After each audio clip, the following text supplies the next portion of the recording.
Hello and welcome to your own Bihar board exam channel. दोस्तों, आज के इस वीडियो में हम लोग म्यूज़िक यानी कि संगीत के जो है इम्पोर्टेंट ऑब्जेक्टिव का पार्ट 2 यहाँ पे कवर करने वाले हैं, जो कि आपके बोर्ड एग्ज़ाम के लिए काफ़ी इंपॉर्टेंट होने वाला है। तो इससे पहले मैंने जो है म्यूज़िक का पार्ट 1 भी बना चुका हूँ, ठीक है। आप अगर उसको नहीं देखे हैं तो आप उसको देख सकते हैं। काफ़ी इंपॉर्टेंट क्वेश्चन है, उसमें मैंने कवर किया है। चलिए शुरू करते हैं।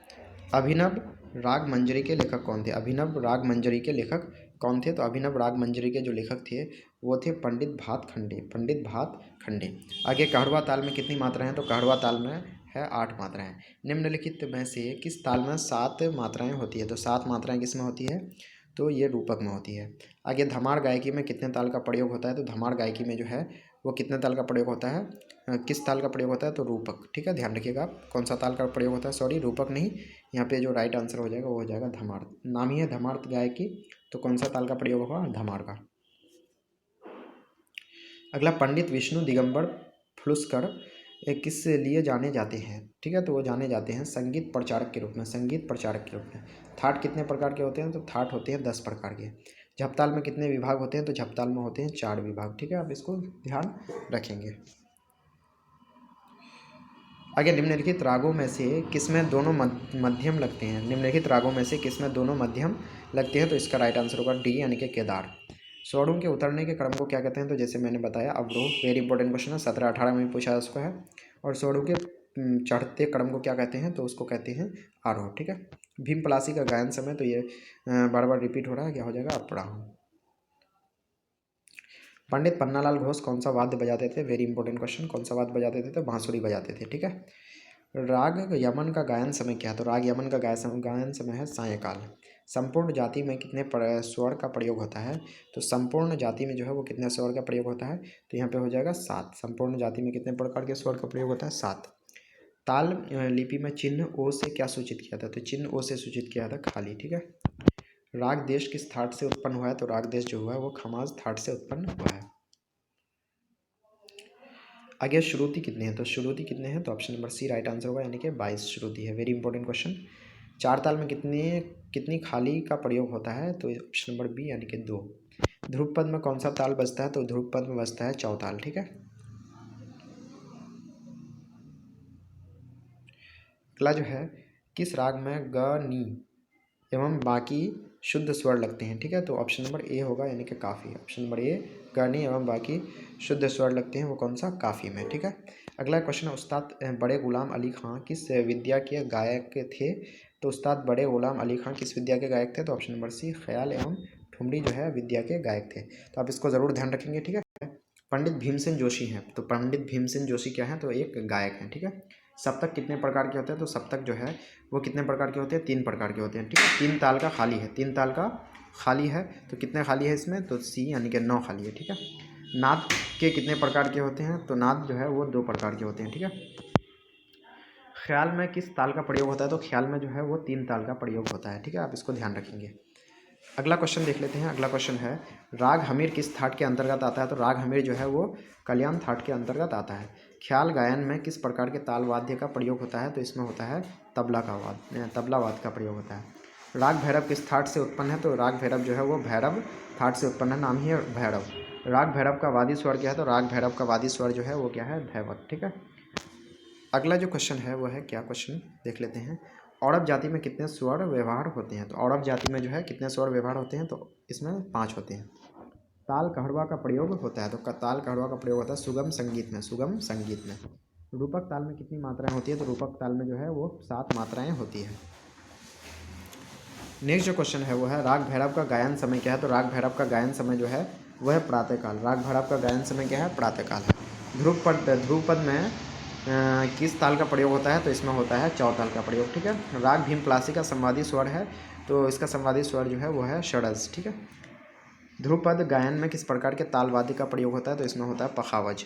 नेक्स्ट है, भैरव राग की उत्पत्ति किस थाट से हुई है? तो इसका जो है वो भैरव हो जाएगा, ठीक है। अगला जो क्वेश्चन है वो है, राग केदार की उत्पत्ति किस थाट से हुई है? तो राग केदार की उत्पत्ति जो है वो हुई है आपका कल्याण थाट से, ठीक है। विलायत खां क्या बजाते थे? तो विलायत खां, वेरी इंपॉर्टेंट क्वेश्चन है। विलायत खां क्या बजाते थे? तो सितार बजाते थे, ठीक है। पन्नालाल घोष क्या बजाते थे?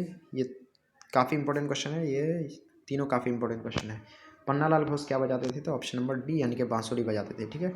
उस पंडित बच्चा मिश्र क्या बजाते थे? पंडित बच्चा मिश्र जो है वो जल तरंग बजाते थे। वेरी इंपॉर्टेंट क्वेश्चन है। अगला क्वेश्चन हम लोग देखते हैं। अगला क्वेश्चन क्या कर रहा है? अगला क्वेश्चन, अकबर के दरबार में नवरत्नों में इनमें से कौन एक थे? वेरी इंपॉर्टेंट क्वेश्चन है, 2018 में पूछा जा चुका है। तो अमीर खुसरो नहीं थे, विलायत खां भी नहीं थे, पंडित देवलाल मिश्र भी नहीं थे, तानसेन थे। ठीक है। अब अकबर के नवरत्नों में से एक थे तानसेन। ठीक है, जो जो गायन का काम करते थे। रविंद्रनाथ ठाकुर का जन्म कहाँ हुआ था? Very important question. तो ये बंगाल में हुआ था। ठीक है।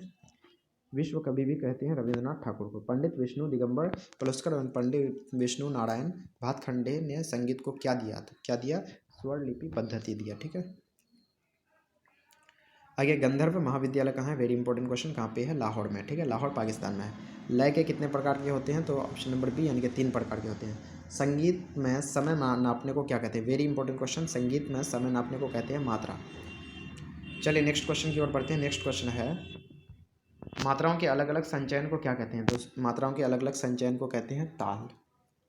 जिस मात्रा से कोई ताल आरंभ हो वह है, तो कौन है वो? तो सम है। ठीक है। पद रचनाओं के सस्वर गायन को कहते हैं, तो क्या कहते हैं? गीत कहते हैं। गीत के कितने प्रकार के होते हैं? तो गीत जो है वो 2 प्रकार के होते हैं। ठीक है। प्रेम मार्ग किसका भेद है? प्रेम मार्ग जो है वो किसका भेद है? तो गीत का भेद है। धमार क्या है? तो गायन शैली। अंतरा संचारी कोई नहीं, तो क्या है? गायन शैली है धमार।